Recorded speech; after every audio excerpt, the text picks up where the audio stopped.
Once upon a time, in a lively neighborhood called Olumo, in the heart of Abeokuta, Nigeria, there lived a girl named Adunni.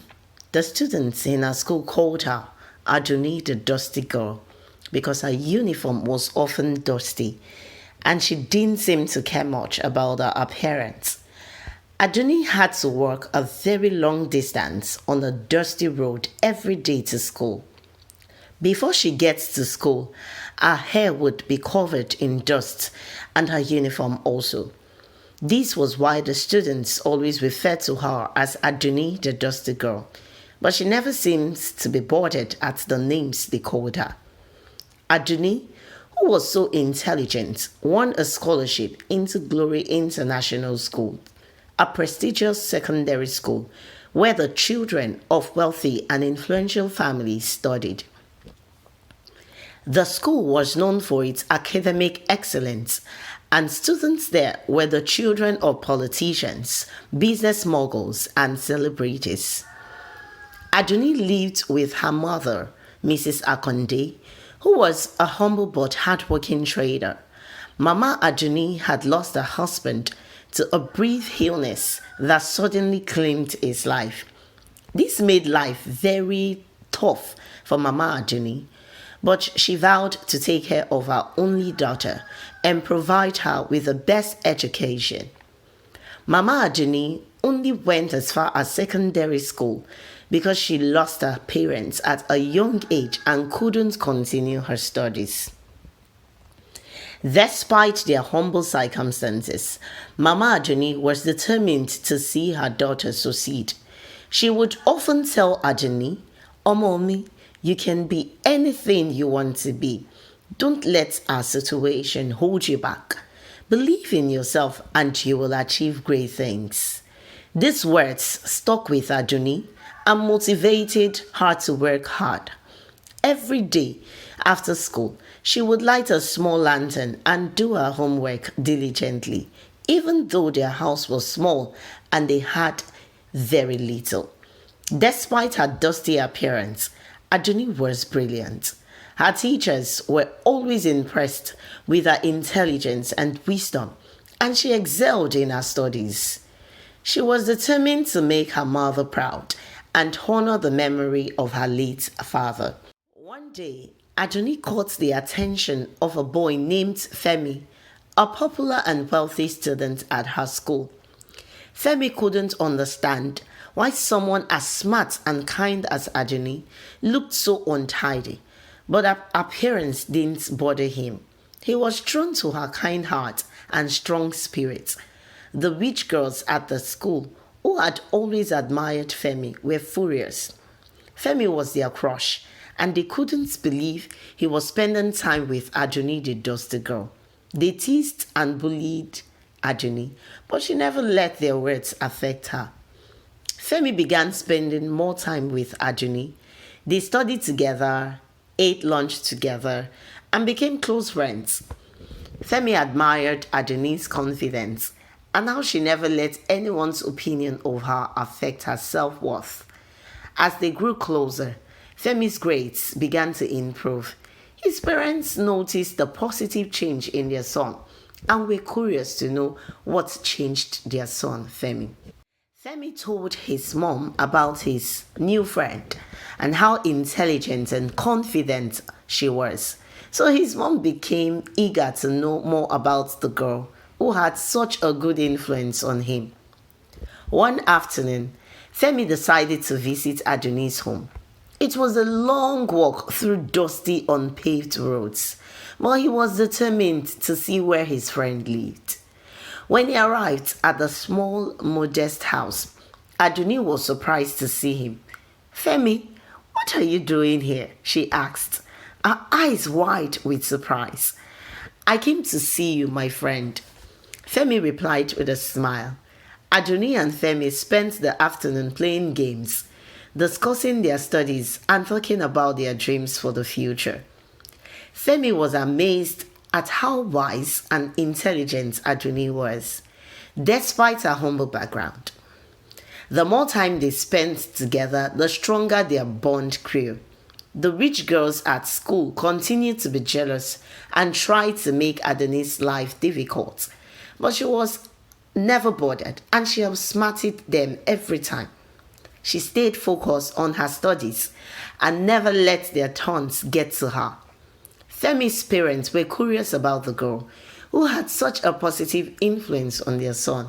So, one day, Femi invited Adunni to his home for lunch. Please, dress well, Femi advised her. But Adunni shook her head.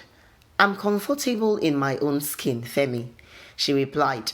I don't need to pretend to be someone I am not. When Adunni arrived at Femi's home, his mother was delighted to meet her. They talked, laughed, and shared stories, and Femi's mother quickly realized how special Adunni was. Adunni, you are truly remarkable, Femi's mother said warmly. Please visit us more often. Femi's father was often away on business trips, but when he heard about Adunni, he was eager to meet her. When he finally returned home, he brought new clothes and shoes for Adunni and some gift items for her mother. Adunni was overjoyed by the kind gesture and thanked Femi's parents with all her heart. That year, Adunni graduated as the best student in her school, while Femi came in second. Despite the jealousy and hatred from some of her classmates, Adunni never lost sight of her goals. After secondary school, Adunni and Femi went their separate ways. Adunni moved to Lagos to study business administration, while Femi went to Ibadan to study engineering. Gaining admission to different universities in different cities made them lose touch with each other. Years later, Adunni had graduated from the University of Lagos with top honors in business administration. She was now working at a prestigious firm in the bustling city. She had grown into a confident, beautiful woman, and her colleagues admired her for her intelligence, hard work, and humility. Despite her success, Adunni never forgot her roots. She still kept in touch with her mother and often sent her gifts and money to make sure she was comfortable. Femi, on the other hand, had also completed his studies in engineering at the University of Ibadan.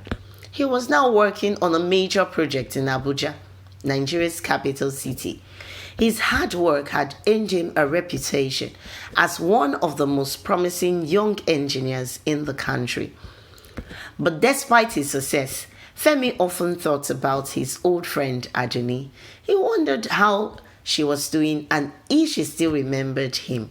One evening, while Femi was on a work trip in Lagos, he decided to stop by a supermarket near his hotel to pick up a few things. As he walked through the aisle, he heard a familiar voice call his name. Femi, is that really you? The voice said. Femi turned around, and to his surprise, he saw Adunni standing there, smiling brightly at him. She looked even more beautiful than he remembered. Adunni, Femi exclaimed, rushing over to hug her. I can't believe it's you. You look amazing. They hugged tightly, overwhelmed with joy at the unexpected reunion. They spent the next few minutes catching up on their lives since they had last seen each other. Wow, it's been so long, Adunni said, her eyes sparkling with excitement. What brings you to Lagos? I'm here for a project, Femi explained. But I can't believe I ran into you. We have so much to talk about. Adunni smiled. Yes, we do. Let's go somewhere we can sit and chat. For the next 4 days, while Femi was still in Lagos, they spent as much time together as they could. They talked about their childhood memories, shared stories about their university days, and reminisced about the times they spent together back in secondary school. It felt like no time had passed at all. The following day, Femi went back to his base at Abuja but kept in touch with Adunni. 2 years later, Adunni and Femi received an invitation to a reunion at the old secondary school, Glory International. They were excited to return to the place where their friendship had begun. When they arrived at the reunion, they were greeted by familiar faces, including some of the rich girls who used to tease Adunni. One of the girls, now grown and matured, approached Adunni with a sincere expression on her face. "Adunni, I want to apologize for the way we treated you back then," she said. "You were always so kind and smart, and we were wrong to judge you by your appearance. I'm really proud of everything you've achieved." Adunni smiled warmly. "Thank you. It means a lot to hear that. We've all grown and learned from our past."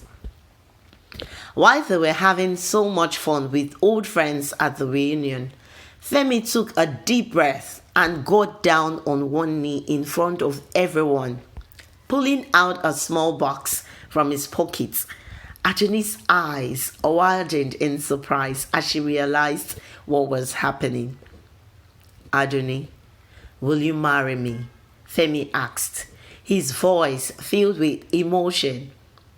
"I've loved you since we were kids. You've always been the one who inspired me, the one who made me a better person. I can't imagine my life without you." Adunni's eyes filled with tears of joy. She had never expected this, but deep down, she knew that she felt the same way. Old friends watched in amazement, expecting a positive response from Adunni. "Yes, Femi, I will marry you," Adunni said, her voice trembling with happiness. "I've loved you for as long as I can remember." "I will marry you," she exclaimed. They hugged and celebrated their love. All the old students joined them in celebrating their love. They were so happy and excited that the two friends from their secondary school were getting married. Adunni and Femi got married in a big joyful celebration. Their families and old school friends were there to celebrate with them. They had two wonderful twins, a boy and a girl. Adunni and Femi loved their children very much and taught them the importance of kindness and hard work, and to look beyond appearances and value character and simplicity.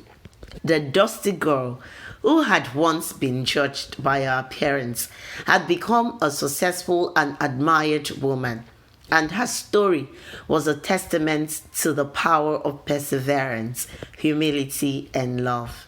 The moral lessons of the story is that do not judge by appearance. God looks at the heart, not the outward appearance, as it says in 1 Samuel chapter 16, verse 7. The Lord does not look at the things people look at. People look at the outward appearance, but the Lord looks at the heart. Adunni was judged by her appearance, but her true worth was found in her character and wisdom. Thank you so much for watching. I hope you do enjoy the tale. If so, kindly like and share with your family and friends. Please leave a comment on it and do subscribe to this channel and turn on the notification bell for more enchanting tales like this. Goodbye.